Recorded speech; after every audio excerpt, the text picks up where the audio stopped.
नमस्कार, मैं आनंद सिंह विद्रोही, राष्ट्रीय अध्यक्ष मंडल आर्मी।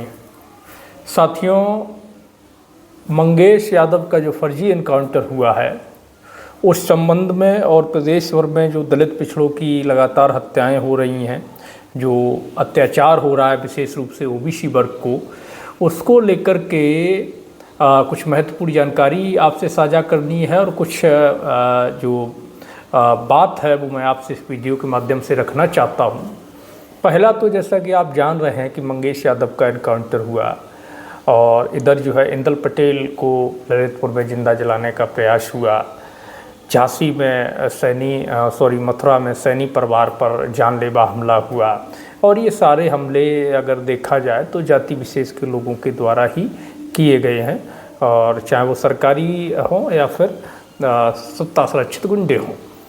तो इसी के संदर्भ में हमने 17 सितंबर को समाज के कुछ लोगों के उनके कहने पर एक कॉल दिया था उत्तर प्रदेश बंद का, संपूर्ण बंद का। तो जब हमने ये कॉल दिया तो उसमें जो है कुछ लोगों की अपनी अपनी राजनीति, अपनी अपनी चीज़ें हैं, और जब भी कुछ किया जाता है तो कुछ ऐसे लोग होते हैं और प्रयास करते हैं, और मेरे साथ तो लगभग मैं इन्हीं चुनौतियों के साथ में लगातार काम कर रहा हूँ पिछले 8-10 साल से। और जब भी कोई आवाज़ उठाता हूँ तो उसमें कुछ लोग अपना गुणागणित करने के लिए, राजनीति करने के लिए आ जाते हैं।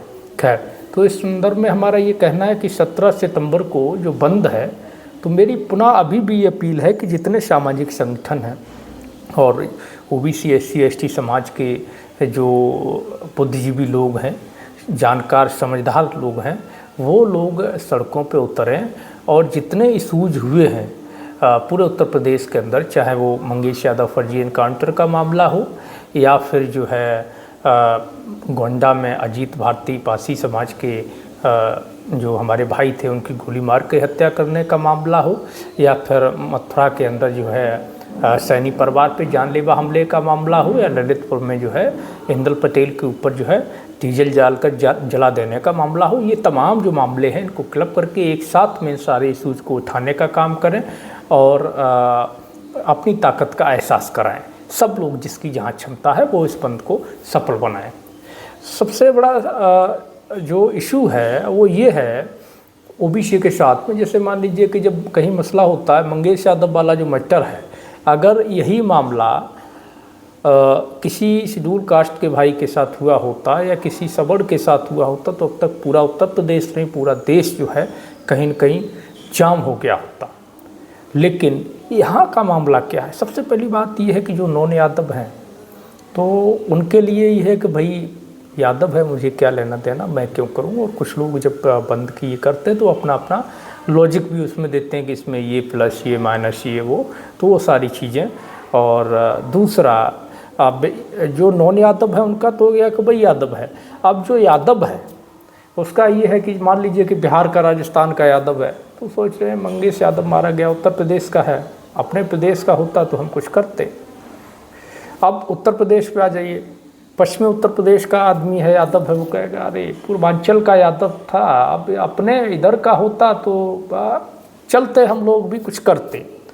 अब नज़दीक का मामला आ गया, पूर्वांचल पहुंच जाते हैं, तो मान लीजिए कि आजमगढ़ का व्यक्ति या सुल्तानपुर का व्यक्ति या फिर मंगेश यादव के बगल के जो ज़िलों का व्यक्ति है, वो कहता अरे वो दूसरे ज़िले का मसला है। जो यादव है वो कह रहा है कि भाई दूसरे ज़िले का मसला है, हमारे ज़िले का होता तो हम करते। अब मंगेश यादव के ज़िले में जौनपुर में पहुंच जाते हैं, तो अब वहाँ पर जाके ये मसला हो जाता है कि भाई देखो अपने क्षेत्र का मामला होता तो हम लोग भी आवाज़ उठाते, लड़ते। अब क्षेत्र में पहुँच जाइए, दूसरे गांव का मामला है, अपने गांव का मसला होता तो हम लोग आवाज़ उठाते। अब जब गांव पहुंच जाइए तो फिर जो है अरे हमारे घर का थोड़ा ना था, हमारा होगा तब देख लेंगे, है ना। तो ये जो आपकी थिंक है, ये मैं यादव का उदाहरण देके बता रहा हूँ, लेकिन ये जो है हर एक पिछड़ी जाति की है, हर एक ओबीसी कम्युनिटी के व्यक्ति की यही सोच है, और इसी सोच का शिकार हम लोग हो रहे हैं लगातार। इस सोच को बदलना पड़ेगा। अगर आप आज नहीं बदलिएगा तो आप सोचिएगा कि आने वाले समय में बहुत बड़ा नुकसान उठाना पड़ेगा। आप अपनों की लाशें कंधों पे ढो ढो करके थक जाइएगा, अत्याचार बंद नहीं होगा।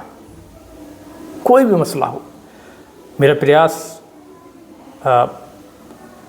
मैं चाहता हूँ, मैं अंदर से काफ़ी इस चीज़ को लेकर के चिंतित रहता हूँ और बड़ा मतलब मुझे अपने आप पे ये शर्मिंदगी महसूस होती है कि मैं इस काबिल नहीं हूँ कि हर जगह मैं पहुँच पाऊँ। जहाँ भी हमारे लोगों के साथ अत्याचार होता है वहाँ मैं पहुँचना चाहता हूँ।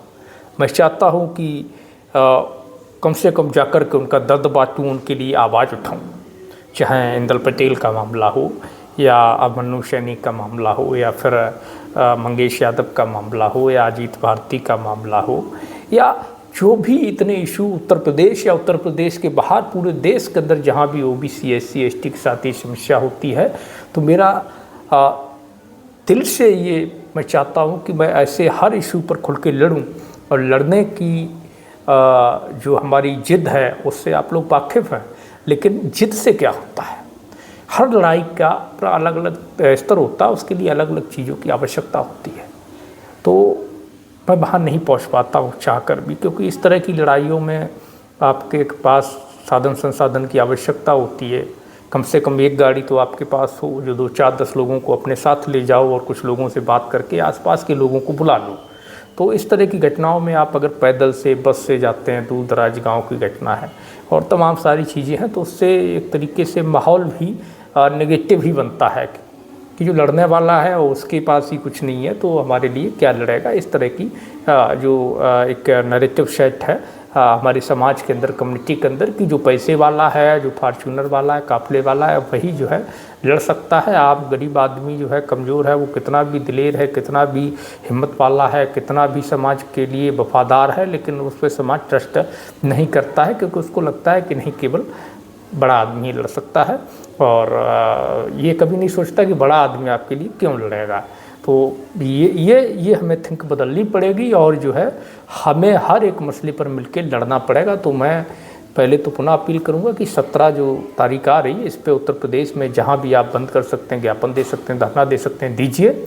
दूसरा, हमारे साथी हैं मनोज क्रांतिकारी जी, उन्होंने मंगेश यादव की सीबीआई जांच की मांग को लेकर के न्याय पदयात्रा मंगेश यादव के घर से और लखनऊ राजभवन तक की प्लान की है। 10 दिन की यात्रा है। इससे लेकर हमसे भी उन्होंने बात की और साथ आने को कहा, तो मैं भी उसमें शामिल हूँ और उनके साथ में इस यात्रा में मनोज भाई के द्वारा जो प्लान किया गया है उसमें हम भी उनके साथ हैं और हम लोग मिलकर के मनोज भाई के साथ में हम सारे लोग मिलकर के ये एक न्याय पदयात्रा मंगेश यादव के घर से और लखनऊ राजभवन तक निकालेंगे। ये यात्रा 22 सितंबर को शुरू होगी और 21 सितंबर को शुरू होगी और 30 सितंबर तक ये यात्रा चलेगी।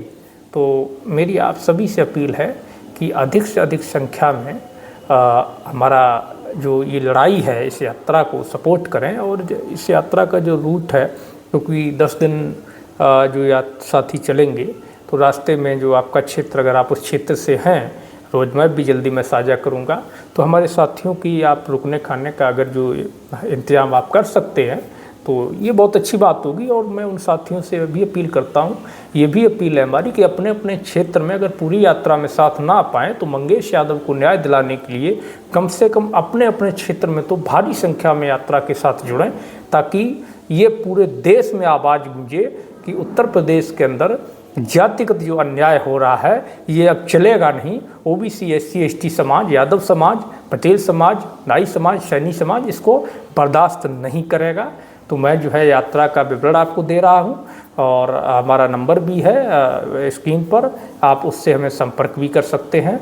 और आशा करते हैं कि आप सभी भारी संख्या में इस यात्रा से जुड़ कर के इसको सफल बनाएंगे और पूरी ताकत के साथ भाई मंगेश यादव के न्याय के लिए लड़ेंगे। जब तक न्याय नहीं मिलेगा तब तक हम इस लड़ाई को नहीं छोड़ेंगे। और मैं ये वादा करता हूँ कि जैसे ही मैं इस काबिल होता हूँ कि हर जगह जा सकूँ, वादे के साथ कहता हूँ कि इस तरह का जो भी अन्याय हमारे समाज के साथ होगा, चाहे किसी भी जाति का हो, ओबीसी, एससी, एसटी के अंदर, माइनॉरिटी के अंदर, हम उसके लिए लड़ने का काम करेंगे, चाहे लड़ते हुए मेरी जान क्यों ना चली जाए, उसकी मुझे कोई परवाह नहीं। पर अन्याय के खिलाफ डटकर लड़ा जाएगा। जब तक अन्याय को हम सरेंडर नहीं करा देते, जब तक अत्याचारियों को उनका जो मनोबल है, उनके मनोबल का हम दमन नहीं कर देते, जो अत्याचार करने का मनोबल है उसका दमन नहीं कर देते, तब तक ये जंग जारी रहेगी। धन्यवाद सभी को। जय भीम, जय मंडल।